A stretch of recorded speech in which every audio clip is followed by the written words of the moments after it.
Were Ross and Rachel actually on a break? Well, I think the big problem with Ross and Rachel was they never really set out the terms. It was kind of done at the end of a little bit of an argument when he turned up at work, remember, and all of that. And she said, well, maybe we need a break. So we thought we're on a break.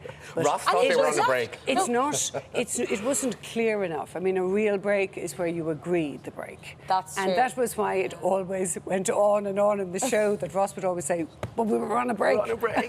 Because he did just walk out the door, so there was no communication there, I suppose. So really, I mean, a proper break in the real world. I mean, obviously, fantastic value in Friends, but, you know, in the real world, you say what the break is, you say why you want the break. And sometimes, like even before we were saying, is it ever a good idea? It is sometimes a good idea. Young people, when they're travelling, maybe they take a break from somebody they've been very in love with, you know, and they take that time out and say, well, let's really call it a break. You know, let's be with other people, let's live our life, and let's come back to each other if we can.